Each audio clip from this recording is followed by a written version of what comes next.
Welcome back, traders. I hope all of you guys had a wonderful weekend and are ready to come back and start trading with us once again. So, a lot of the USD currency pairs that I have right now, we're either waiting for our setups to align as price is heading towards or already is at a level of support or resistance. So, with that being said, we're either just waiting for confirmation or simply to just wait for price to develop. With that being said, I want to start off with GBPUSD.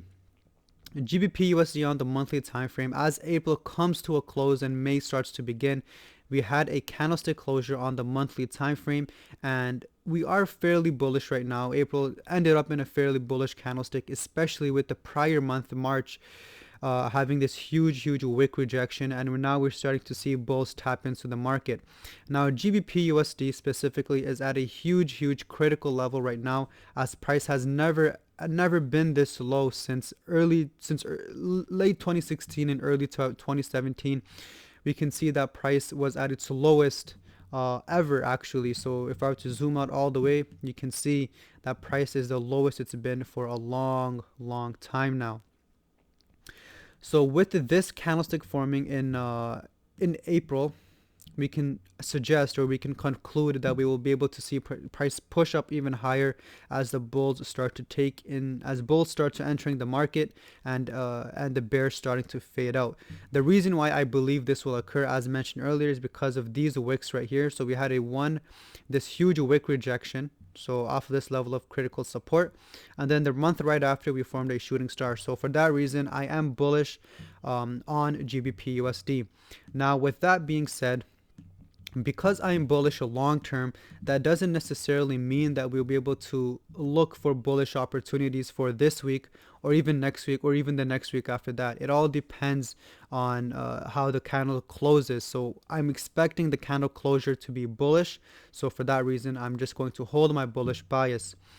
Now for GBPUSD currently for this week, you can see how price was able to have a closure above 1.245, which was acting as a nice level of support resistance.